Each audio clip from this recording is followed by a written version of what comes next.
Tasha Yar's team has been challenged to a friendly game of Parisi squares by some of the maintenance personnel.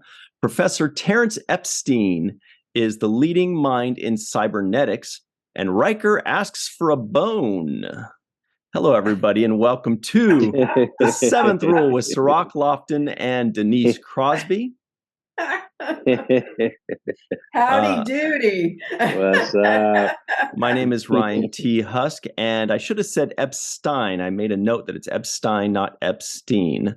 We are doing a review of the Next Generation first season episode 11001001, written by Maurice Hurley and Robert Lewin, directed by Paul Lynch. This was January 30th, 1988. Where were you? And special thanks to our sponsor of the entire first season, Mr. Grandpa One, a.k.a.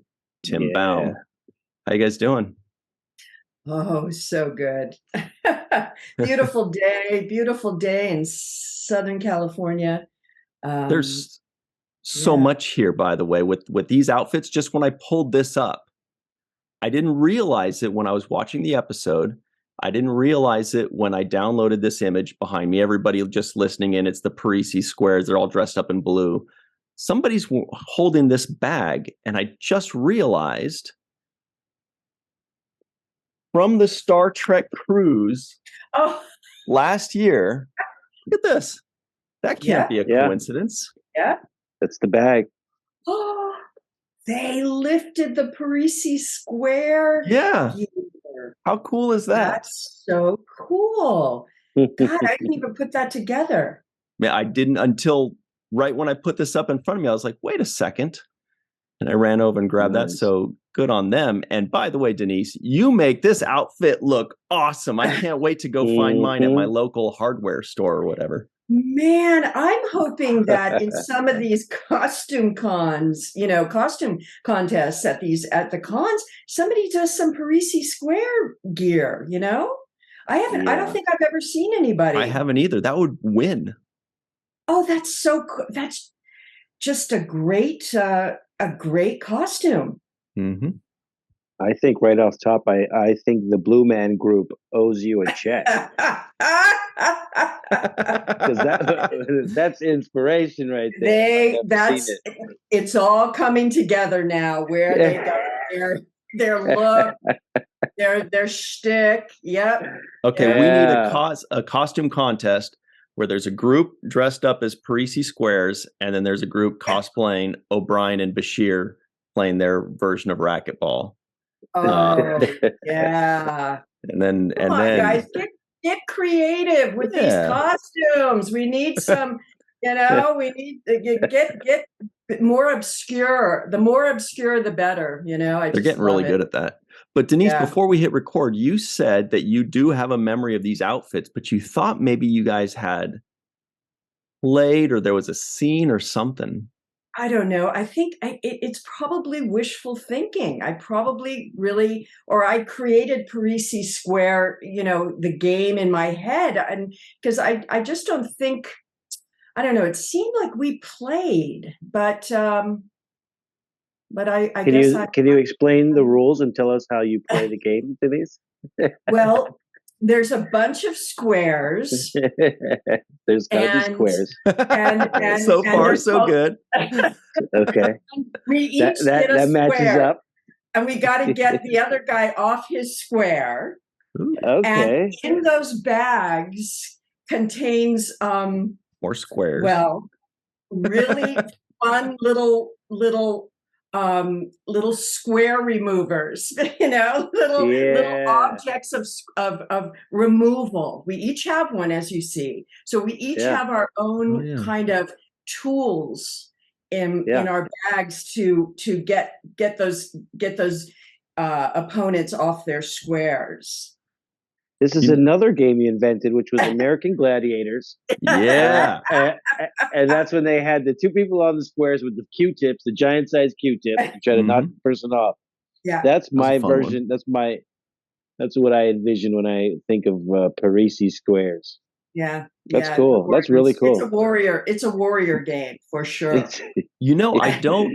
mean, it's possible that there was more to this in a future episode and I just don't remember it. It's possible that there is, and if that's the case, right now there are people yelling at their screen right now going, "Come on, Ryan, in home soil, obviously her and Worf have a heart-to-heart while they battle it out on Parisi Squares." I don't remember that, but It's possible. Right. Well, you how much I remember. 0. You remember these outfits, though? I do.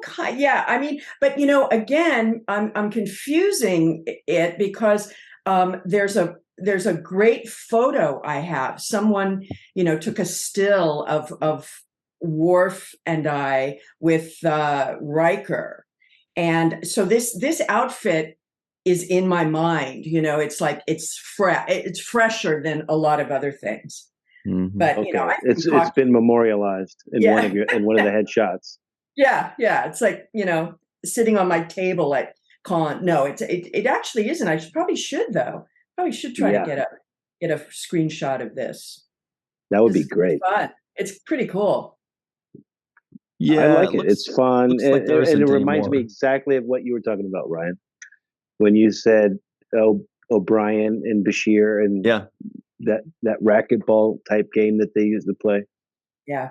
Yeah, it looks like it was mentioned later on. I forgot the episode, but there was a kid. Was it like Riker's kid or something like that? There's a kid that plays Parisi Squares. He gets injured. I mean, he's just in like the outfit, but I don't think we actually see him playing. And then I think Lower Decks mentions it once. Oh, really? Or something. Oh, cool. They're fun with this stuff. Oh, here it is. It's right actually here. It was you should check it out. Got it?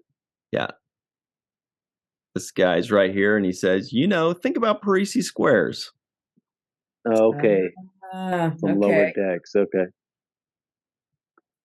It's actually left French. Unturned It's Parisi Squares. Can I say something that makes me seem like a very French snob? Say it, because I know what you're going to make. Can I guess? Yeah, you know. You're going to go there, right? It was the French, in the French scene in this episode. Yeah, French is a hard language. It is. It's a difficult language. I only am okay at speaking it because I was raised speaking it as a first language. But I can understand that the pronunciation is difficult. The spelling is difficult. The accent, it's tough. It's not and asking these two obvious non-native speakers. And when I say obvious, I mean the poor lady, she did a wonderful job. And Captain Picard does an excellent job of being very French.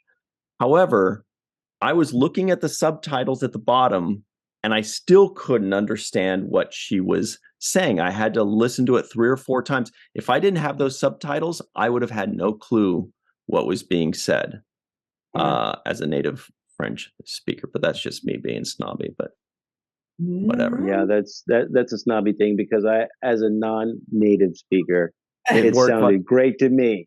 And also, when their Klingon accent isn't perfect, I get very upset too. No, but I get what you're saying there because I knew you were going to say that. I was like, oh, what's Ryan going to say about this French? Because I know they're butchering these words. And it's funny because when I go to Ethiopia, my relatives tell me when I'm pronouncing words that I'm pronouncing it wrong. And I swear I'm saying it exactly like they're saying it, right? And they'll make me repeat the same word 15 times. And it gets a little frustrating because you feel like you're saying it the way they're asking you to say it. But there's just certain rolls of the tongue and certain sounds that they're looking for that you have to be there and you have to just have a lot of practice. It's also a trained ear. You can't replicate something that you don't really distinguish the difference in. Right. Like they're saying something, you're like, that's what I'm saying. And they're like, no, you're saying it different. And you're like, no, I'm saying it just like you. I freaking know it. Yeah. And at some point it gets frustrating because you're like, this is what I'm hearing. I'm repeating what I'm hearing. And they're like, no, that's not. You got to, and they always break that certain sound. And it's like, all right. Yeah. but you know what I'm saying, right? Yeah, Yeah. they just like to go there, get one up Yeah, on you. right, right. Which I So never do to somebody when they're speaking English with an accent from a foreign country. I'll never make them feel like they're not pronouncing a word properly and say, no, it's Hmm. Yeah, automobile. I'm not that's going right. to, I'm going to do my that's best to true. kind of decipher what they're saying and say, oh, okay, no, Wilshire, it's that way. You got to go make that way, Right. make a left. The Right? only time I get frustrated with that is if I've been on hold for like 3 hours with AT&T and the person, I can't understand a word they're saying. I might then just go, I'm sorry, can you say that again? Can you say Yeah. that again? I just am, Or but that's email not it. that is like my total Yeah. level of, I've hit the wall. Yeah. Right. Frustration. Yeah. No, that's when they've been on hold and you hear that elevator music for just way Yeah. too long. Oh God. Oh God. Oh God. So speaking of But yeah, which, we've got this episode here. yeah. I was a little, I don't know. This is the first time I think that I don't really have an opinion on an episode. I feel like it was, and I don't know. What do you guys think? I don't really know where I stand on this. There were some interesting parts. There were some parts that I almost drifted off a little bit. Apparently, this is a well-known episode. People like this episode very much, especially for the character Minuet. Mm-hmm. Now, she does come back later on in a future episode. So maybe that's why she's so memorable and beloved, is because she comes back in a future episode. I think it's Future Imperfect. So that's cool. That was interesting. I don't know. What do you guys think of this one? Um, Same thing. I know you guys are in the same boat right now. it yeah, You it go was ahead. hard to follow for me.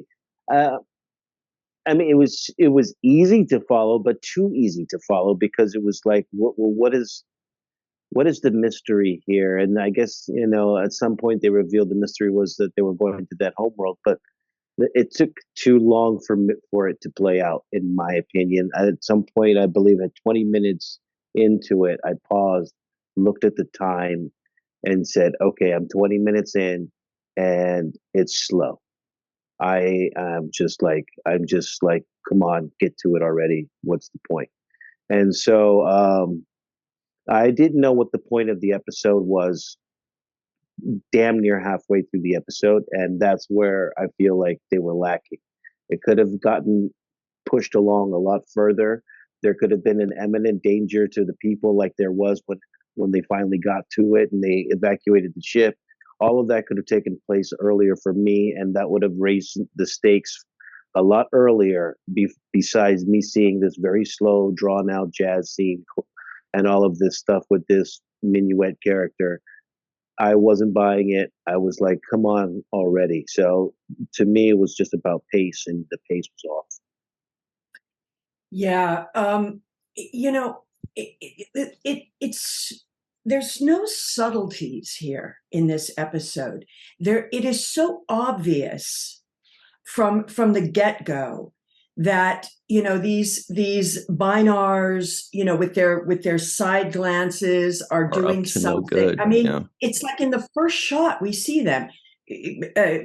Riker is suspicious, tells Wesley to keep an eye on them, which I find already a bit odd that Wesley is put in charge on the bridge. Again, it sets up this kind of Casanova thing with Riker going on. It's so funny for me to watch these. I didn't realize how much they are setting him up as this Romeo. This cad. We've seen this now a number of times where he's just whether the shirt is open and she's rubbing his chest hair and now he's got this going on and great, except I can't wrap my head around the relationship with Troy.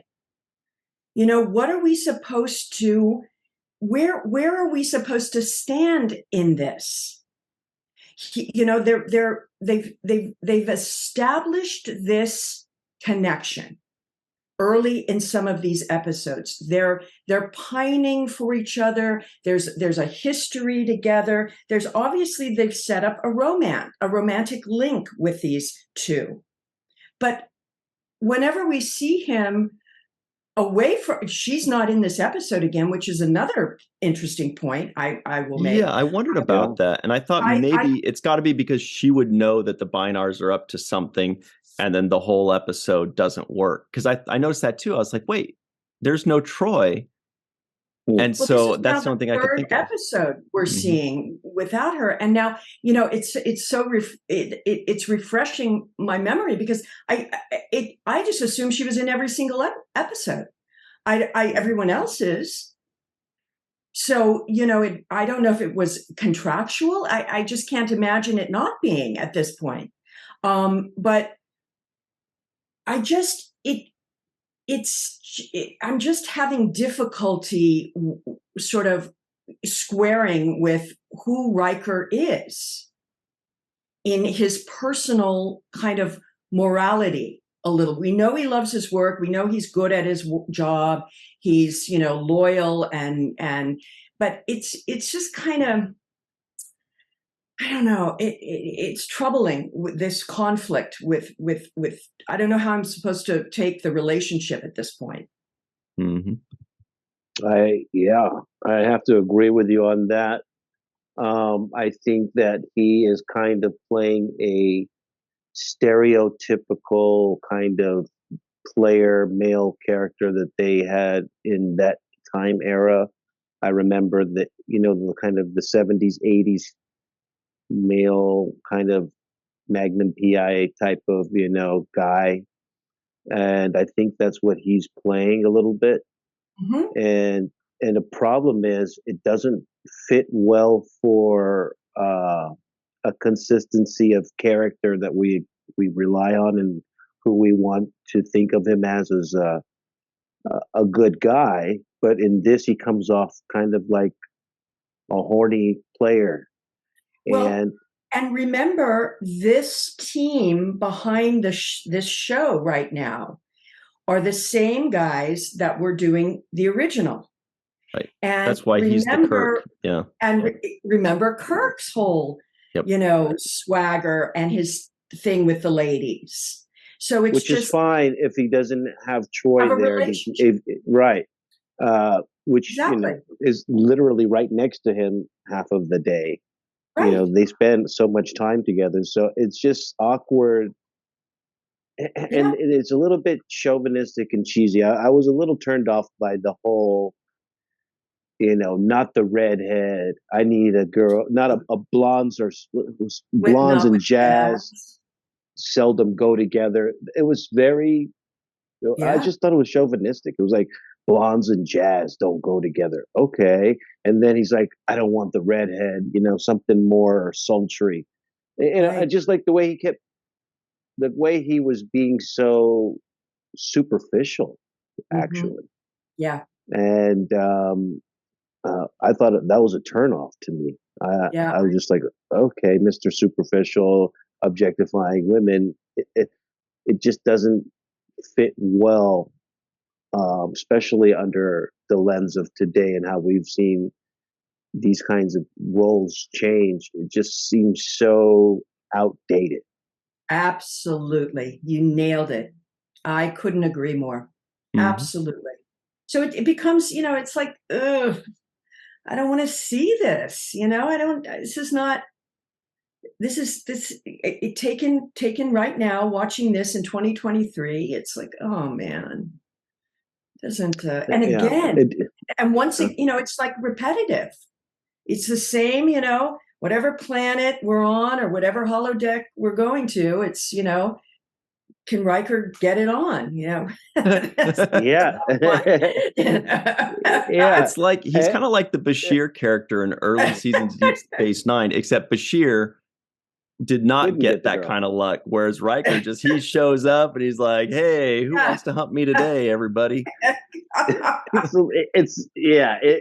I would just, and then the thing is, what makes him even more shallow is here you are now falling in love with this computer program when these real people that are in front of you, like Troy, you're not pursuing that love. Right. But you want to pursue the love of this fantasy in this moment of a program that you know is artificial. And so I just think it's weird and extremely shallow for his character. And it doesn't show him to be as macho and bravado. It actually shows him to be flawed and have a weakness to his character by being so susceptible to any hot chick that meets the profile of his horniness. That's right. And then you contrast it with, again, the episode where Troy is going to have the arranged marriage and his reaction to all of that, which I liked.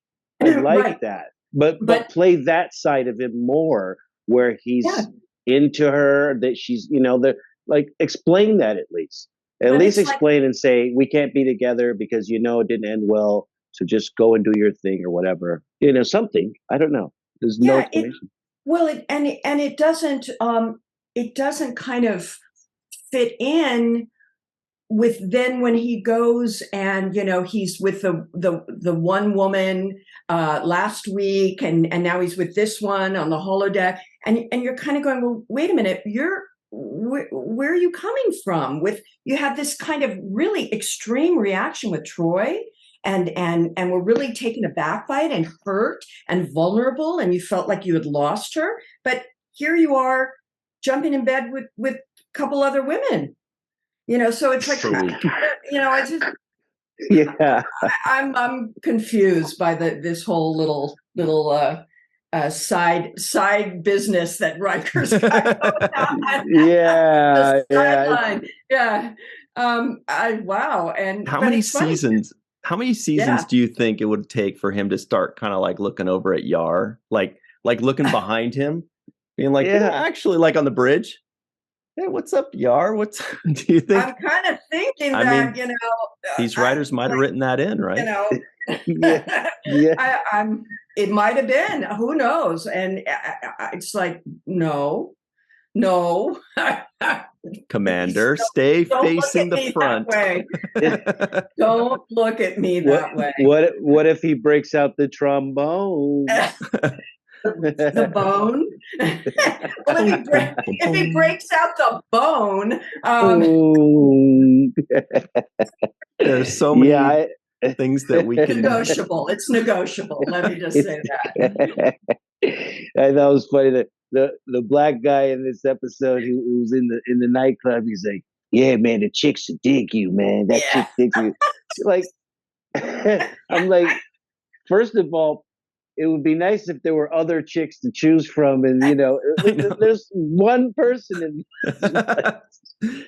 Well, that's kind of goes to Denise's point about there. I don't remember exactly the wording you used, but there's very little nuance where everything is very just on the nose. Like Wesley is the smartest guy ever, and that's it.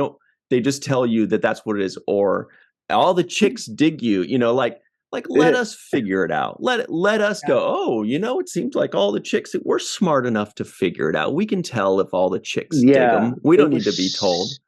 Yeah, all of the one chick. All of the one.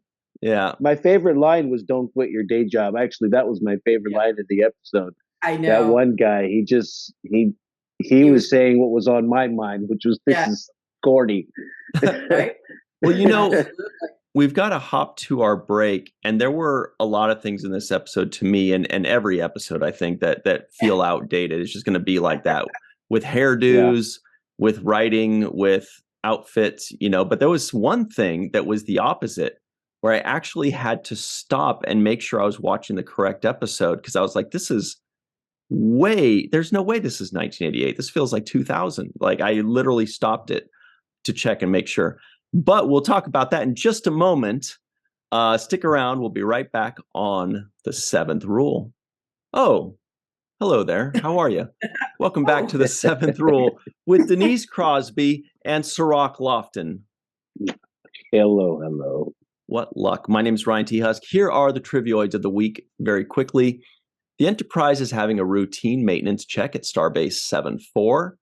The Binar's language is almost binary code. Commander Riker has never been good at organizing his time off. Sorry, I was just thinking, I know a binary code joke. And I'll think of it. It just hit me. Just hit me when I was reading that. So I'll think of it in a second. Commander Riker has never been good at organizing his time off. Tasha Yar's team has been challenged to a friendly game of Parisi Squares by some of the maintenance personnel. Data is attempting to be creative. Dr. Beverly Crusher is gathering her notes. Professor Terrence Epstein is leading mind in cybernetics. Riker asks for a bone. Blondes and jazz seldom go together for some reason. Captain Picard proves that third wheels still exist in the future. Ain't that the truth? It's been some time since Captain Picard has had the con. Yeah, Picard was like the biggest third wheel I've ever. I felt so uncomfortable for him. I'm like, why are you staying there? What are you doing, dude? I was thinking, why doesn't the computer generate some company for him? Yeah, I just couldn't. I didn't think that just was like, I couldn't figure that out. So here's the binary code joke I remember now, and it goes a little something like this. There are only 10 kinds of people in this world, those that understand binary code and those that don't. It's very funny. God. Anyway. Oh, that's funny. So, yeah, I don't know, but I just felt so uncomfortable for Picard that whole time. I kept thinking, okay, now he's going to leave. And every time they kept cut back and he's still there. And he's like, fascinating. The two of you are, he was almost like Data, and that he was just watching, boy, the two of you are coupling. You guys sure seem to be into each other. Wow, what a connection you guys. And at no point did he think, you know what? Actually, I'm gonna leave you guys alone. Yeah. I'm gonna get out of here. Yeah. Right. Weird. No, but you know what? Well, there was a reason for that, and that's because she was doing what Picard loves the most, which is stroking his ego. And she kept saying, "Oh, Riker he kept talking about you. He kept saying how wonderful you are. Oh, this thing wouldn't run if it wasn't for you." So, if you stroke Picard's ego, he's not going anywhere. He's going to stay right there. He's going to plant himself, get some French fries and mayonnaise, and just hang out all night. Yep. Yeah, the little bit of French is all it took, you know? That's true. That's probably true. She broke out the French. She started stroking the ego, and he was like, she was actually mesmerizing both of them at the same time. Actually, Riker stood over the back of her shoulder, like, "See what I found?" He's like kind of one of those. He was so aren't you impressed? You know, it was kind of funny the way he played that moment. But actually, the real quick, the thing that I was saying that made me feel like I had the wrong episode was right at the beginning when they were coming up to that starbase, and it looked so freaking good. That starbase exterior shot, first it just shows it from afar, which looked great, and then it shows them coming up close on it, and there's all the blinking lights, and there's everything, and it's so big, and I was just like, wait, whoa, hang on a second. I was like, am I in the wrong season? Is this season 6 or 7? I swear I actually stopped it to make sure that this was right, because I was like, there's no way this was made in 1988 in those same cheap budgets that we've seen in a few episodes. So I think all of the little things that, were lacking in this episode, I think that it's because they just focused so hard on putting their entire budget and all of their attention into this. I thought it was shockingly good for 1988. I couldn't believe it. That Starbase. Yeah, I love the people, walking through the walkway. You could see them, it was a really good effect. Mm-hmm. Yeah. Absolutely. I wrote down the same thing. I was like, wow, that's a big station. And I was also thinking this is plenty of ship porn for those of us out there that really love that ship Absolutely. porn. Yeah. I can't imagine watching that, the guys that are really into starships and like the models and all that stuff, them seeing that in January of 1988, what they must have thought. They must have just, I was going to say they must have paused it, but they couldn't do that with live TV back in the day. They were just like, whoa. Right. Anyway, very impressive. Well, it did repeat like the following day. Like the way the next gen, the next gen would, come on and it would immediately have a second run, like a day later. Yeah. Okay. No, I was like, whoa, that's a big doc.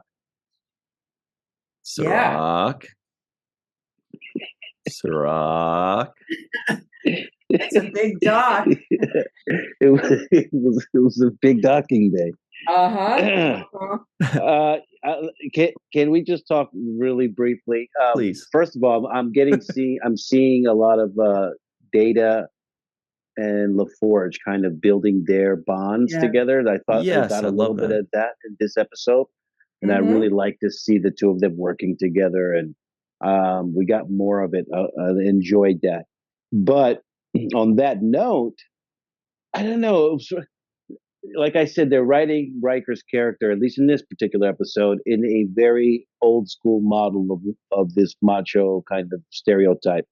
When he says a blind man teaching an android to paint, I was offended by that. I felt like that was a little rude. Like, I know that that's not how it was written and how he meant it, but that's how it comes off now, or maybe that's how it come off. But I felt the same thing.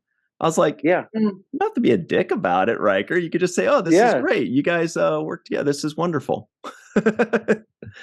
You're calling him a blind man. It's like, I don't know the etiquette in that, but I felt the same. I don't think that's appropriate. Also, he does have sight, so he's like, sight better than all of us. I mean, right.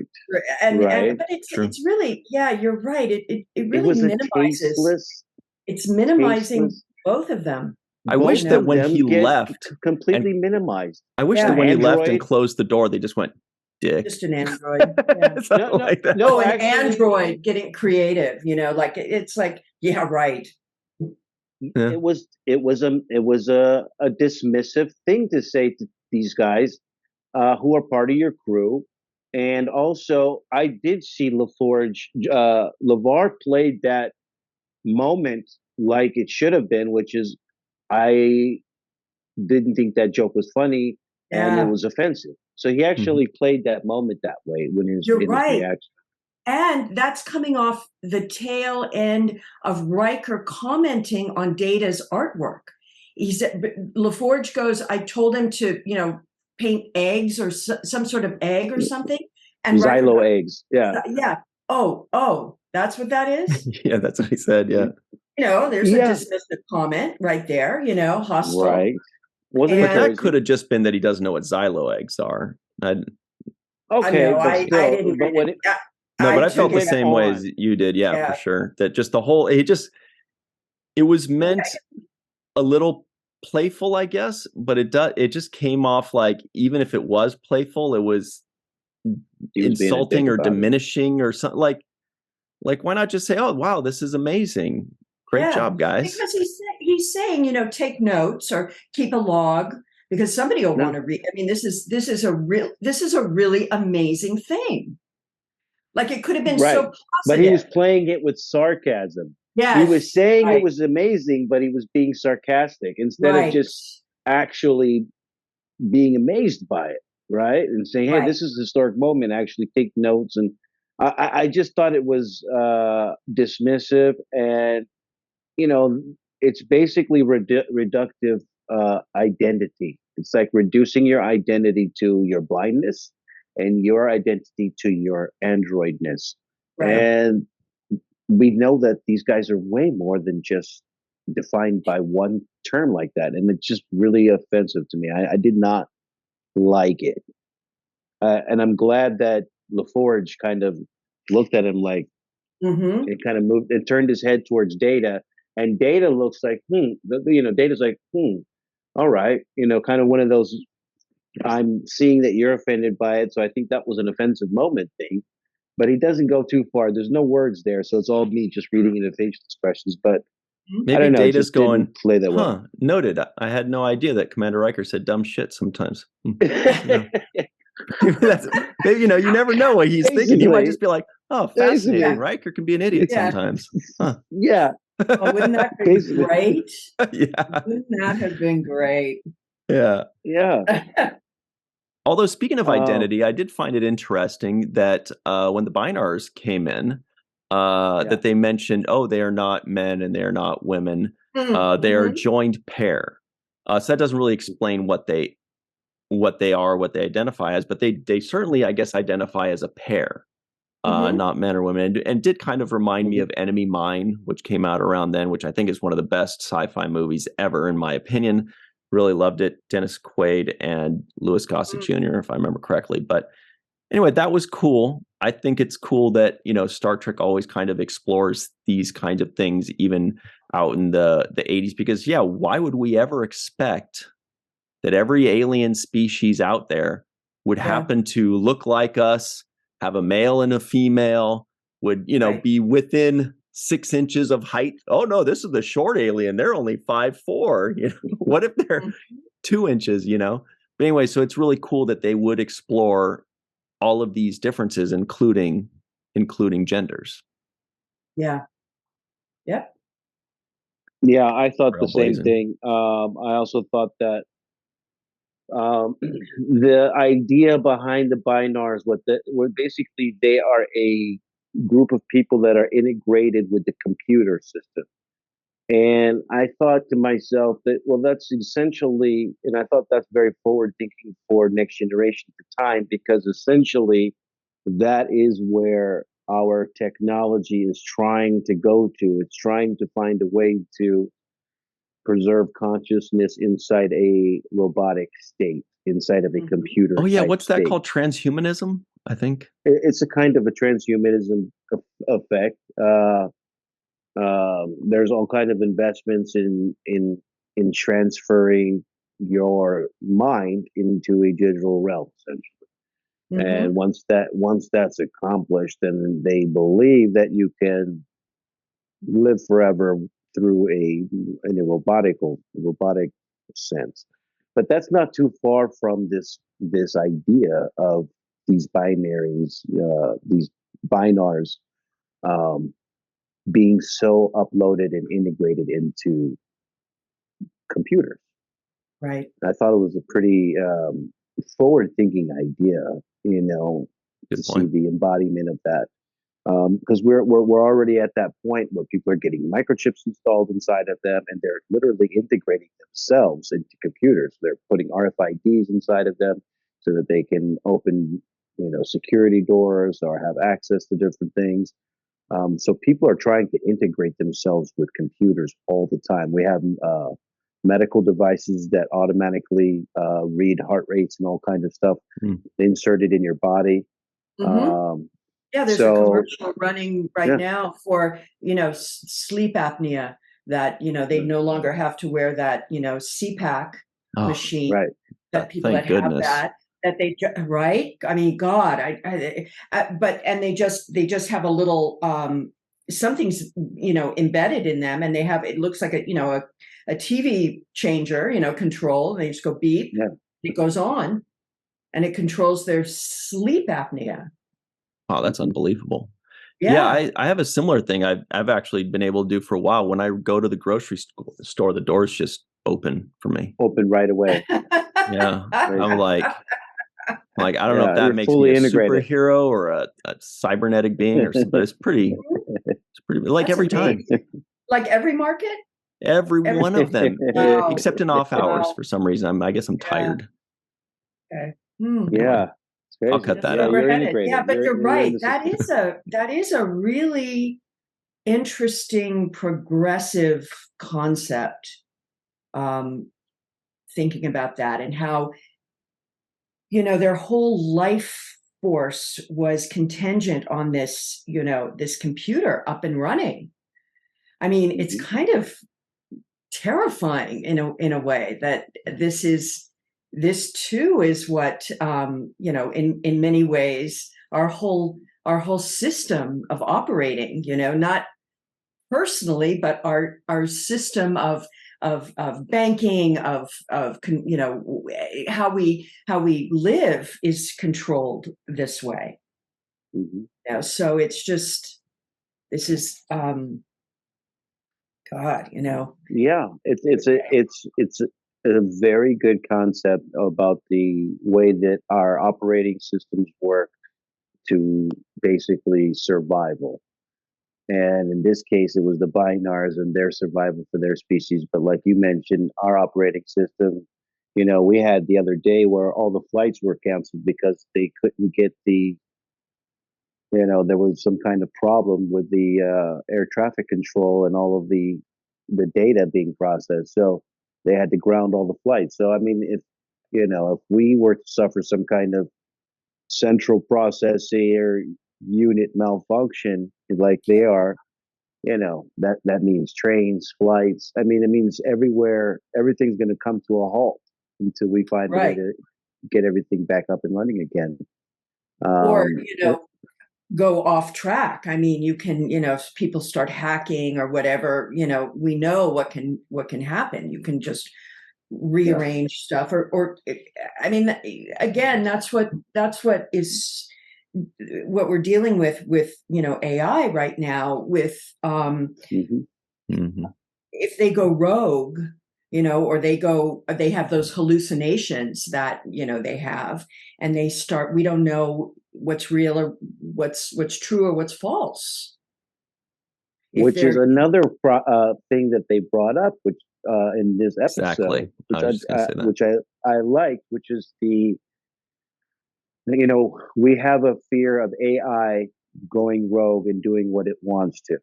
In this instance, the Binars essentially went rogue and did what it wants to as well, because it was facing the decision of a yes or no. Will you help us? Yes or no? And the fear of the no made it just operate under its own volition and just hijack the situation. So what I'm saying is if that's our fear with AI, then AI too would not ask our opinion, just hijack the situation in fear of our no. Right. Right. Yeah. That's a little scary. It's a little scary, but this episode has a lot of meat inside of it when you really think about the concepts that they were trying to put forth. I know it's a simple way and it was, elementary in its own 1001 way, but it was also a lot of thought there for, just the integration of species with computers. The other thing I wanted to bring up was, Picard sometimes comes across very cynical. And the one thing that I thought that was cynical, in my opinion, is when he was talking about this Minuet character in the Holosuite program. And he says, doesn't love always begin that way, with the illusion more real than the woman? I was like, that's so... I wrestled with that cynical. Too. I was like, I guess I could see where he's going, but it takes me a few steps to... I'm like, I don't know. That line didn't need to be there. I'm not sure that, the truth of that, what is the truth of that? I mean, yes, you can project, when you first meet someone, you don't really know them, and you're falling in love, and it's this, you can call it an illusion that perhaps you're creating or whatever, because you don't really know the full person yet.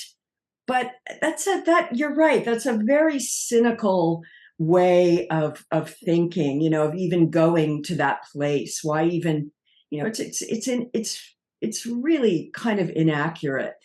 I also feel like he could have just said it. I mean, you see the way you're explaining it, Denise. That's kind of how I took it as well. And I'm like, they could have said that in a nicer way. I don't mean necessarily a nicer way, but in a less cynical way, where he just says, oh, well, we all kind of project our own wishes onto something or something. And we're like, okay, that's a little bit easier to swallow than, talking about the illusion and the woman. I was just kind of like, that's such a rough way of wording that, I think. Yeah. Yeah. Or a comment about, how disingenuous, love can be, and minimizing the person in front of you.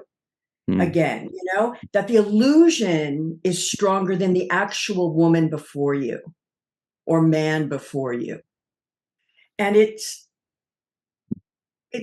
I don't know that that's a message that, that has any real grounds, has really any merit to it.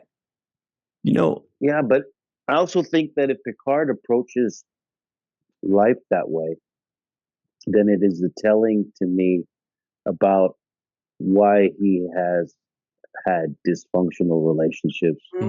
And he does seem to approach life that way. You're right. That's the way the character seems to be portrayed right now. Yeah, that's true. That is a good character reveal, because we don't know. I mean, he's not been married, right? Right. I don't get any sense of, a wife in the picture. The one time Beverly came close to him, he went. That's the best he's got. We know he doesn't like kids, Yeah. And seemingly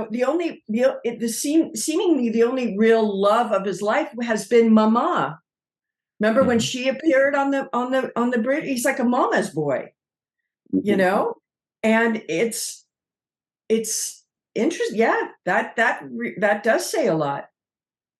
There was another thing along those lines. I don't know if we have enough time to talk about it completely, but it was when Data said, hey, it's my fault this happened. And then I think maybe Geordi or Yar, somebody said, well, you can't be on the bridge all the time. And he said, yes, I can. And then I kind of thought about the moral implications of that. He's saying, hey, I could be on the bridge all the time. Literally, I'm a program, I'm a computer, who cares? And I feel like our natural reaction to that would be like, oh, but that's mean. That's immoral to force you to be on the bridge 24 hours a day. But is it? Like we would be projecting our morality on, a synthetic life form. It's like saying I need to turn off my computer 8 hours a day because that's not fair to have it on all the time. Right. Right. Like, well, is that the case? So I'm not really sure. That would be interesting if he was just like, I'll just sit on the bridge all day long. I don't care. He doesn't need to sleep. He says he doesn't need to sleep. Does he eat? He eats. Only I think he just fakes it or something. Yeah, he tastes. Remember, he was trying to taste something, or I think it was champagne, or one day he was trying to taste something to try to figure out why humans love this stuff and, celebrate with it and blah, blah, blah. But yeah, I mean, that's an interesting point. He could just be there. But see, we're projecting our human selves onto him all the time. But he really isn't a human. Yeah, which is interesting because he didn't have to take a vacation like they were all taking a little break to do something that they were into. Yeah, he didn't necessarily have to take that kind of a break. But there are some potential benefits to it. Like, what if they say, "Look, we're going to force you to take 8 hours or 12 hours or whatever, no matter what. Take a creative outlet, read a book, do something," which will make him, in a roundabout way, a better officer. Because he will be having creative outlets, he will learn things, he will learn to think differently, so there's something to be said there, I suppose. However, it's time for their home run of the day, everybody. Thanks to Carrie Schwent for having this thing made, or for making it. That's pretty badass. What do you got for us, Denise? This is boy, there's a big list to choose from on this one, huh? Jeez Louise. Well, one thing I didn't get a chance to mention that I really liked was the musical score of this episode. I thought it was really big sounding and orchestral, and added a lot to it. But I think I'm gonna go with the Parisi Square uniforms. I'm just digging them, and I wish we could have played the game. I might have to come up with something that I can haul out at cons or something. Actually, develop a Parisi Square night. But I think they're really cool. Yeah. What about you, Cirroc? Lofton? My home run is actually going to go to the actress that played Minuet. I liked her performance. She's just given whatever her job is, and I thought she did a very good job when she came in and just, left. There was one line where Picard says, "At this moment, it is you who is setting the tone," and I did agree with it, because she was setting the tone in those scenes at the bar. She was carrying the pace. She was doing her best in those moments. And I kind of like the little freeze up moment where it's like one of these, like a robot turned off. But I thought she did a great job. So I'm going to give it to Lady Minuet. Carolyn McCormick is the actress's name. Carolyn McCormick. Mm-hmm. And, that's hard, as we talked about. That's a hard role, to step into and be the seductress and the love interest, and walk into a established series, and it's not easy. And carry some scenes in a lot of ways. She's really kind of scenes. Held her own with Speak French. Speak French like a champ. Yeah. Absolutely, you're right. I give her credit. That's not an easy thing to do. Absolutely. Yeah, she's my honorable mention for that, just because how do you act like a computer program that kind of halfway doesn't know anything and kind of halfway knows everything? It's like a tough thing to play. It's probably got to be a tough thing for her to wrap her mind around, as an actor. How do I portray that? And I don't know if she had help from the director, or if she just went for it and the director said, looks good. But really, Parisi squares and whoever designed the bags, because it just looks so cool. It's beautiful. And I was wondering, are the bags props department or wardrobe? It really feels like it's a gray area there. That's props. Yeah, it's props. Yeah. Okay. Yeah. Mm-hmm. Okay. Great. Well, let's give very special things. Let's give our props to few people by the name of Homer Frizzell in Walter Koenig's former apartment complex in New York, Dr. Marie Segal, Eve England out in Wales, Yvette Blackmon-Tom, TJ Jackson-Bey out in Missouri, Bill Victor Arukin, Titus Moeller, Darlena Marie, Dr. Muhammad Noor, Tierney C. Diekman on a post, Anil O. Palat, Joe Balsarati, Mike Gu, DQ, Neil Akasaka, Justine Norton-Kurtzen, Dr. Stephanie Baker, Carrie Schwent, Faith Howell, Edward Foltz, live from Tokyo, sometimes she's traveling around, Matt Boardman, Chris McGee, Justin Weir, Jake Barrett, Jane Jorgensen, Henry Unger, Allison Leach Hyde, Jed Thompson, Luther Haynes Jr., Dr. Courtney Lewis, Beth Ernest, and of course, Dr. Susan V. Gruner and Jason Okun. All right, everybody, stick around. We've got the free-for-all next. It's going to be wild. We'll be right back on the Seventh Rule. Yeah. Hello, everybody. Welcome back to the Seventh Rule. This is the free-for-all. A lot of people are here, and it's going to be so much fun. Malissa Longo is here. Hi. Wearing a very red shirt. Yes, because And red of lips. Minuet. Excellent. Allison is here. She's got her looks like an Abyssinian kiosk shirt. Pretty awesome. Sisko Look at kid. that. Gorgeous. Jason's here as well with his poster of the week. Homer Freezy is out in a Jeffrey, not a Jeffrey's tube, just a hallway. Justin Weir is back wearing his favorite It's a Jake shirt. It's a Jake! Matt Boardman looks like he's got a USS Titan shirt on. That's pretty cool. Carrie Schwent doesn't like baseball. It's a visual joke for everybody listening in. She's got a huge Cubs shirt. Jed Thompson has finally returned. What luck. Dr. Susan B. Gruner's got the Binars in her background, and the Dark Lord, Chris McGee, is here to drop some knowledge. Oh, and Sue's got a Chatpack shirt. Very nice. All right. Hot seat time. Jake Sisko guesses the IMDb score. Yeah.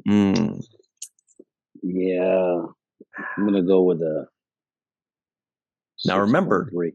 6.3. Now remember, last week, Angel 1 was a 5.7. Yeah. And yeah, this and week, I didn't rate it that low.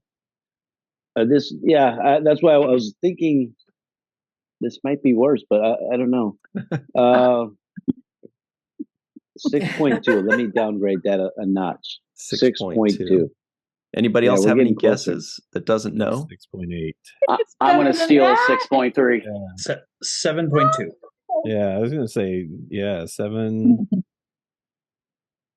Anybody say $1? No? Homer. All right. The He says correct $1. answer is Mark Eaton's height in on the That's Utah pretty Jazz, tall. remember? Wow. 7.4. Oh, good. Or was he awesome. 7.3? Nice. Wow. Really? It's the Parisi Square outfit. Yes. I would That totally shot it cosplay through that. the Did you guys notice that went on the cruise last year? Yeah. Ah, Oh, wow. that's awesome. Yeah. I Right? never opened mine, but yeah, I thought those looked familiar. All right, Malissa Longo. Oh, no Yeah. names today that I could hear. Malissa Longo, what's up? How are you? Hi. What'd you feel about this episode? I'm good. I actually really like this episode. and judging by Cirroc's score, not so much. But I really like this episode. Specifically, well, I really like Minuet, but specifically because of the Binar, because I think they're so fascinating.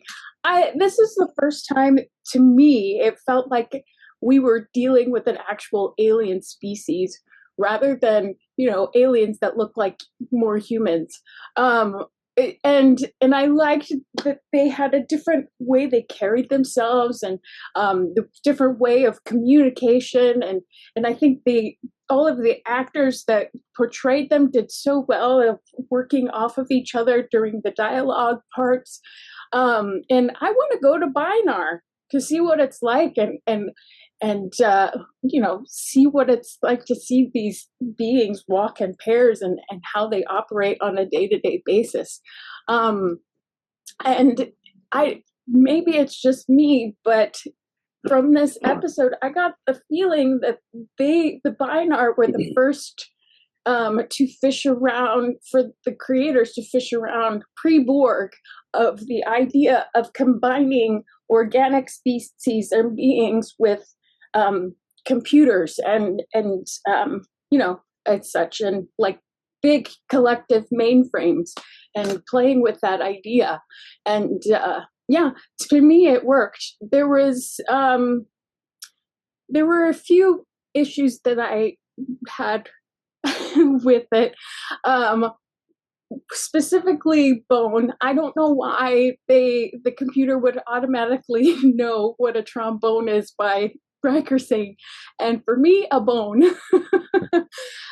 And then Troy being absent again. I don't know why that she is always missing. But the rest I'll leave for later. We'll have to But ask yeah. Marina one of these days. Mhm. Find out. We'll corner her at Star Trek Las Vegas and be like, we have a question. No, she doesn't. They don't bring her in. They won't fly her in from England. What? Rude. Huh. Better. We'll be upset. We have questions. Well, Allison Leach Hyde is also here. She has questions, but more than that, she's got answers. How are you? What do you think of this episode? I'm getting better. My voice is a little stronger today, so yay. What do I think of this episode? It's a fine episode. It's entertaining. The stakes aren't too high because, we think they're high, but then they go down really, really fast. What I liked about this episode is it felt like it's the first time Wesley was given a duty that made sense for his rank. Here, non-ranked teenager, go watch the people on the bridge while there are other people there and we're in dock and nothing can happen. So that made sense to me. And he didn't get to save the day. He just got to be a kid. So that was great. Beverly's funny. Love her. Her little scene with Riker as Riker's strolling around the ship checking on everyone. That was a cute way of getting everyone into the episode and making it a Riker episode. Like, this is what the first officer does. He's checking on his crew. Everything's calm. Let's touch base with everyone. So I liked that. And I want to know what a personal relaxation light is that Picard was so excited to go read a book. Like, what? A little lamp next to a chair. So, and I do say Salt lamp. Yeah, there you go. Yeah. The Parisi Squares costumes behind Ryan are pretty amazing. Yeah, they are. And everyone had extra special Allison, hair this episode. There's There a it is. personal relaxation light. Great, What it love looks it. like. I want to see a purple light right over Picard's bald head. That would be fabulous. Good stuff. Thanks, Allison. Actually, the guy that invented these personal relaxation lamps, Jason Okun, is here. He had good money off that. How are you? And what do you think of this episode? Hello, everybody. Yes, I invent a lot of things, including the lights. Wait, actually, you've got there are 4 lights shirt that you're wearing too. That's exactly right. Nice. Yeah. Nice. Wow. Now you see it, now you don't. And I guess in some ways it represents what you think about this episode. I'm a little conflicted about it. I really want to like it.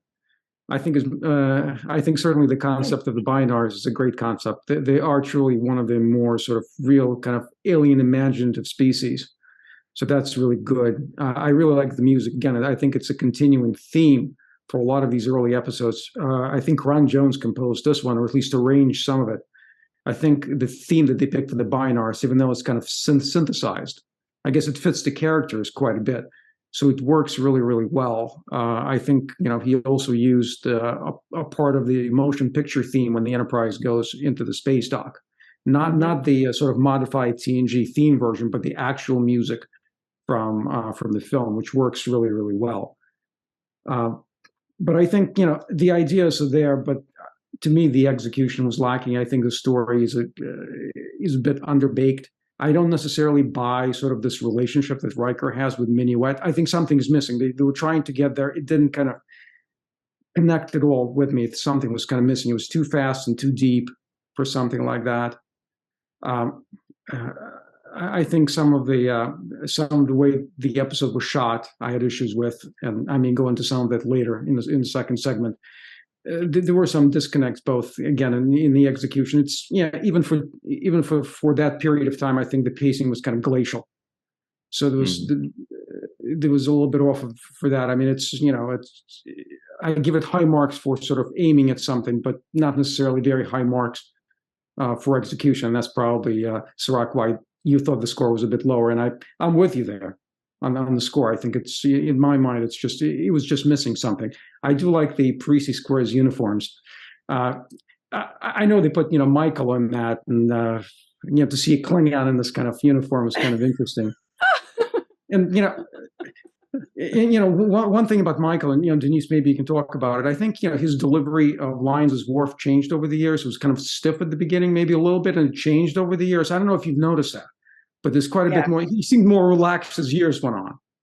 Yeah, this is a tricky period of time in finding who this character is. He didn't have a lot of help, with sort of kind of what this was. I mean, I give him so much credit for really putting on this elaborate makeup and trying to embody something like this, that nothing had ever, been done like this before. And he was on his own.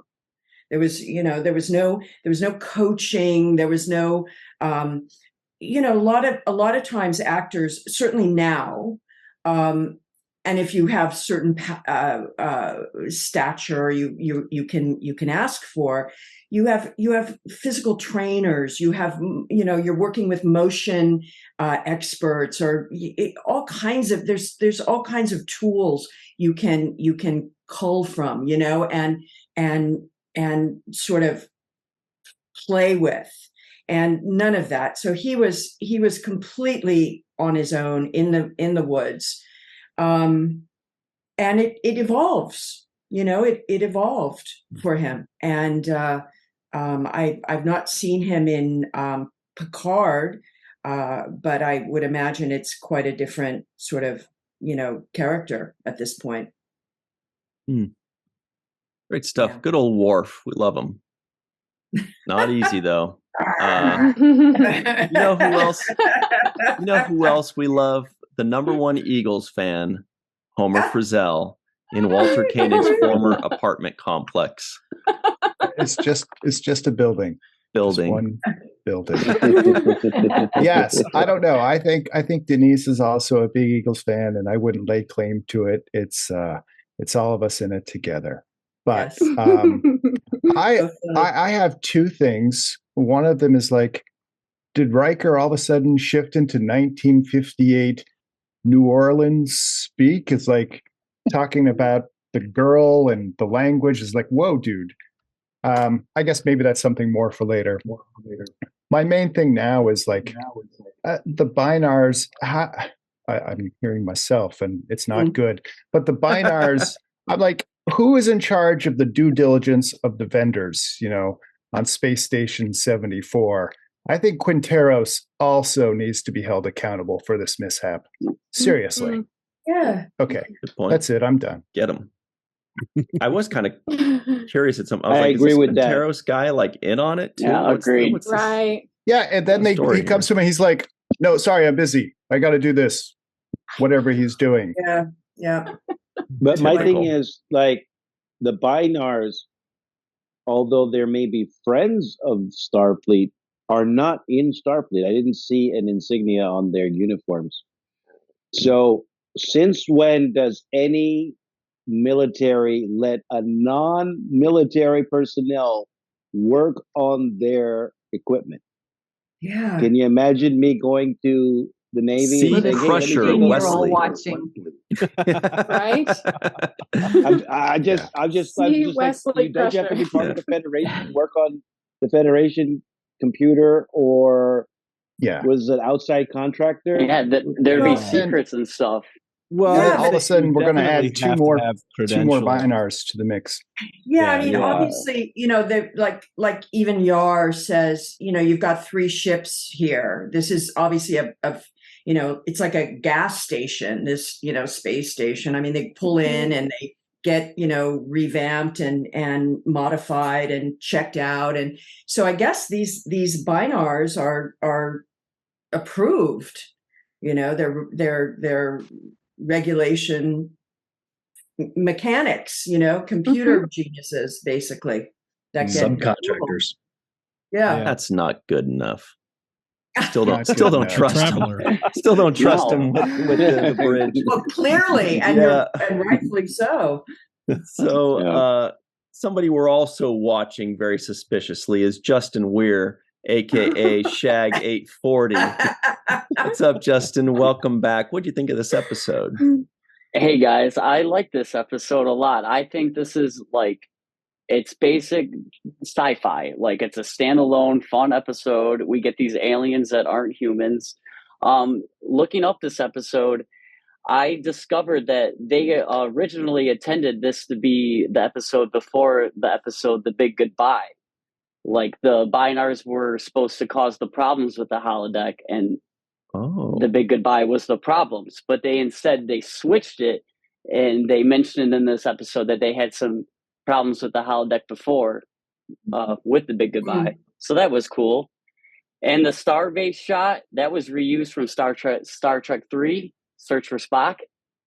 Is that why? Cool. I was raving about that thing. So check it out. Stunning. Look at this. Yeah. How is this? Gorgeous. So it was even before 88, but it was movie quality. That's why it's so freaking amazing. Yeah, that's why it looks so good. Those space shots are beautiful. They look so good. Mm-hmm. Speaking of the Parisi Squares outfit, I'm going to go a little bit PG-13, but Worf looked a little well endowed in those outfits. Well, he is a Klingon. I think it's the point. Wait a minute. Actually, what's the point? As a Klingon, well, we won't get into that. But that's, no, I think we should. Redundant systems. Tell me more. That'll be for redundant things. Systems. Yeah, that'll Two be of for everything. Things left unsaid. Oh, wait a minute. I'm left out of this conversation. Basically, Oh, Discovery it's has not true. told us that Klingons have 2 bathing Of suit everything. areas. Oh, Everything. Everything. So Of bad. everything, Wow. including Yes, lots of that. redundancies. Yes. so Is it he's rich? awaiting inspiration. Just Homer just left the building. He's got to take a cold shower. In the words of Ryan, easy. Yeah. Easy. Battle. Oh my god. Where's the no Homer background? No. Well, Wow. Matt Boardman, I know. would you do us the honor of saving this conversation? Oh. Man. Good No. luck. That's a tall order. I like this episode. This is another one of my favorites from the first season. Star Trek has introduced me to a lot of things. Vic Fontaine was the inspiration for me going out and buying my first Frank Sinatra CD. And and Riker's love of jazz music. I think this is the first time we got to see that he plays the trombone and he likes jazz music. I don't know. I love the music in this episode. I mean, Ron Jones did the score, but just a couple of fun references from this. The song that Riker plays on the trombone is called "The Nearness of You" by Hoagie Carmichael and Ned Washington. And there are some other songs that we hear in the background, but 2 of them. One is "I Remember You" by Johnny Mercer. And that song is also heard playing in the background in the bar in Star Trek 3. Not to be confused with "I Remember You" by Skid Row. Everybody knows. Skid Row also has a very good "I Remember You." Yes. And then we also hear "Out of Nowhere" by Johnny Green, which we heard in The Big Goodbye. So I thought that was some fun stuff there. But the opening shot with the Enterprise going to space dock is fantastic. That makes my VFX loving heart very happy. And Crusher, I was like, as I was listening to her this time, I was like, oh my goodness, that is so me trying to describe what I do for a living to people, or like, if I found a solution to a particular shot and then I'm trying to explain, I put a keyframe here and I did this there, and people, I mean, you just see the eyes glaze over and they're like, oh, that's great. So, but I don't know. I just think it's an interesting episode. It kind of captures me in, and brings me in, and I think a lot of that is due to the music. But the Binars I think are interesting. I always get confused by the whole like, well, we thought you'd say no. Like, really, they wouldn't think to go through some official channels to, when your whole plan is on the line. But I don't know. I still have fun with it, and it's a good nostalgic thing to go back and rewatch this episode. Mm-hmm. Great stuff. Thank you. Good knowledge, by the way. Great knowledge. Excellent knowledge on that. Those music references. When someone asks me what I do for a living, I say I text. The Dark Lord, Chris. It's totally true though. Chris McGee is here. What do you think, Chris? Are they all wrong? Was this a 10 or what? Let's split the difference. Call it an 8, maybe 8.5. No, I noticed also the turning on the personal relaxation lamp, and the first thing that immediately popped into my mind was one of those Himalayan salt lamps that you can buy, thinking, well, yeah, maybe that would be relaxing. I don't know. I've never tried one before. And that, like was previously mentioned, the reference to the deviation caused by the probe, that was in reference to the Big Goodbye, that the Harada's probe damaged the holodeck system. So I appreciated that. And then on this week's episode of What Is That Prop, I noticed there was a lovely thing that I used to own. Actually, it was a kind of an early attempt at a binaural microphone that the Binars use when they're working on the holodeck systems. I had one of those devices. I can't tell you where I got it or what brand or anything like that, but each of those little heads was for the left and right stereo microphones. I thought it was cool, wonderful that they repurposed it as just some sort of generic diagnostic device there. And yeah, as you mentioned, no NAMs that I caught, but the phrase or word of the episode, you know it was coming. What's a knockout like you doing in a computer-generated gin joint like this? Yeah. Second time he said it too, I was like, it still doesn't work on me, but good stuff. Chris McGee nailed it. Excellent as always. Dr. Susan V. Gruner is here. She's got, what's that song with flowers in her hair, like that 70s song, but she's got with blue in her hair, or purplish indigo. How are you today? I'm great. I like this episode. Does it have some issues? Yes, but overall, I thought it was pretty cool. I love the details, and I can't do a screen capture with my computer, so I just take pictures. But did you notice the Binars, how they match? Look at their outfits. Yeah. They become one. All of them. Can you see? Yep. If you look at the one behind Melissa, it's a different way, a different collar line, but they go together. The little units on the same side. I just love that detail. And I thought the plot was kind of cool, very sci-fi. And I thought Commander Quinteros, is that how the name is pronounced? I thought he was like a double for Patrick Stewart. Yeah, with the goatee. It was Mirror Universe Picard because he just had the goatee. But I'll save the rest of what I have to say for what's left unsaid. Awesome. But yeah, I liked it. I don't give it a 10, but I think an 8 point something, definitely. Wow. All right, Jed Thompson. What's up? How are you? Let him have it. Why is this a 4?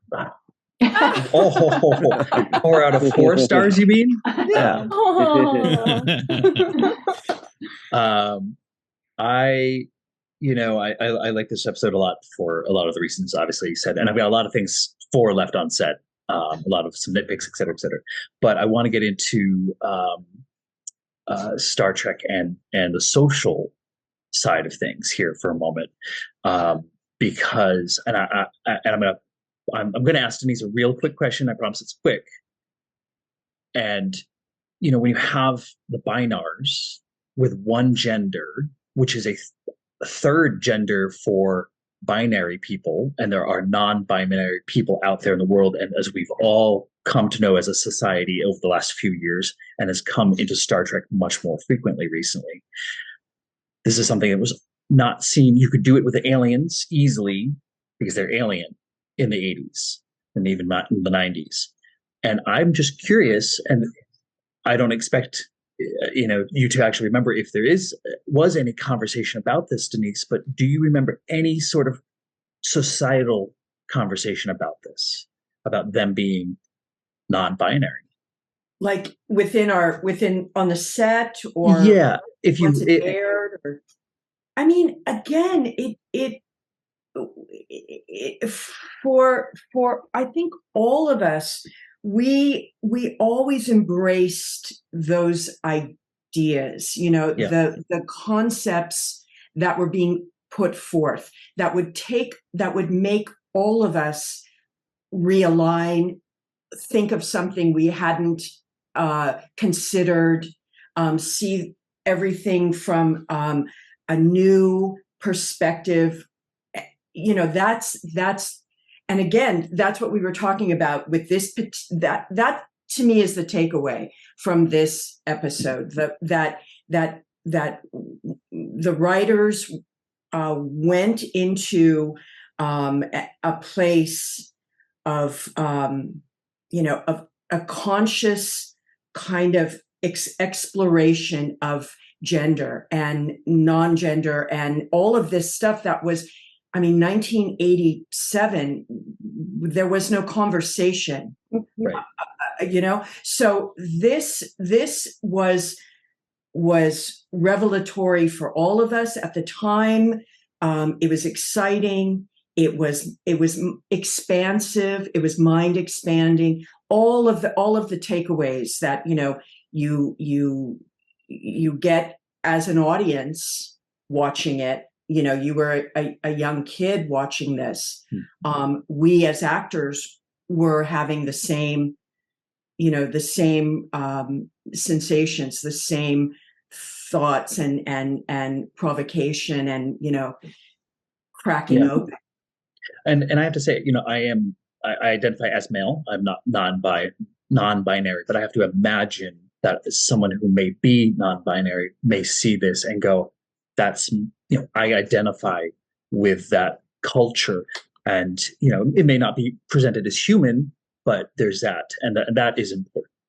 Absolutely. My God, to be part of anything, in this way, is extraordinary. It's so much bigger than, my part in a TV show.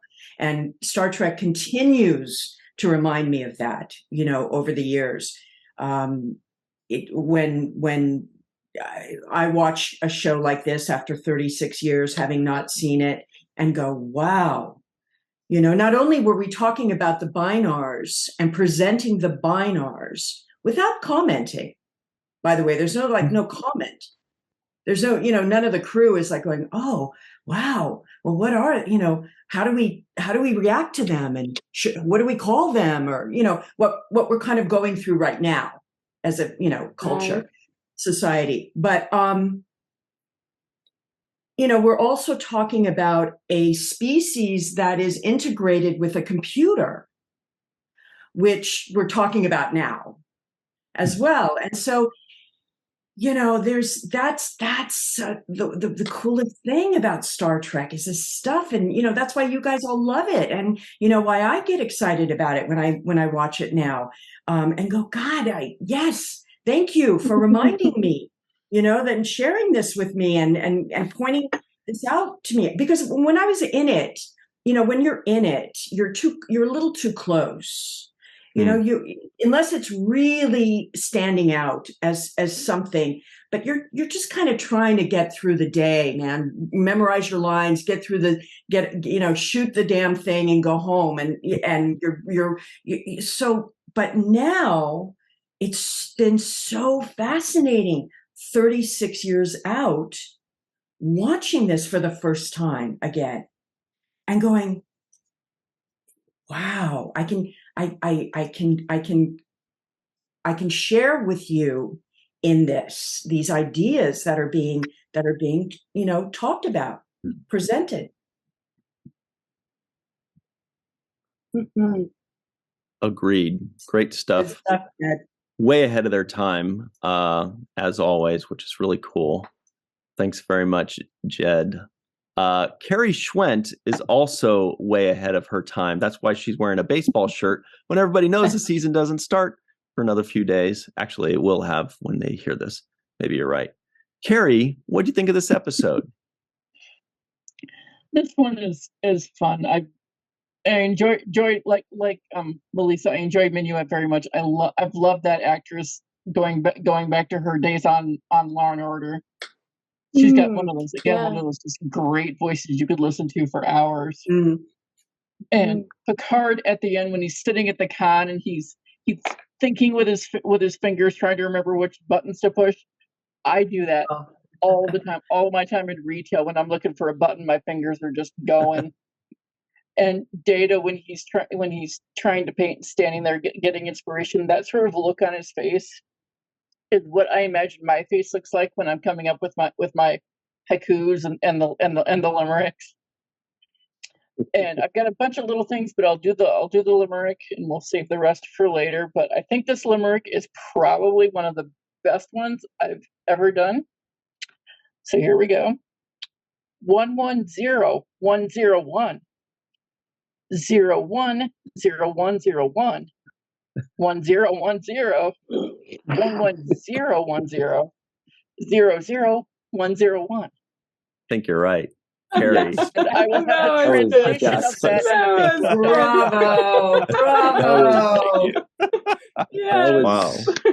Genius. We need a website. That must have took a lot of time. So very proud of myself. Poetry right there. That's poetry. Probably my best one ever. You have to decode that and see what it is in binary code. You actually wrote it on your background. I've got the translation right here, and I'll do that in the things left unsaid. That was classic. Wow, if you really did have a translation for it, that would be a deep cut. That would be pretty impressive. DoorDash order. No way that into that. All right. Well, I think that's about it for us. But Denise and Cirroc, do you guys have any final thoughts before we 1100010? Well, I'm headed over to the Parks and Rec because I want to start a Parisi Square night. And for only one reason, because I want to wear that outfit.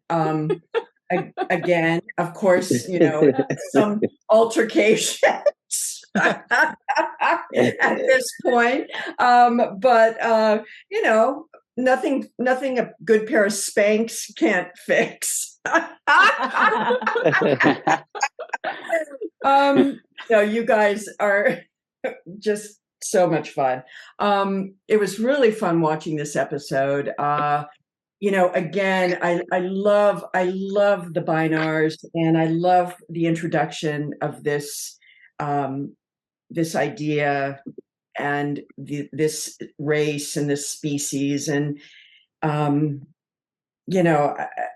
my hat's off to the writers who in their soul, in their imagination, in their heart, they found this to write about. And all good.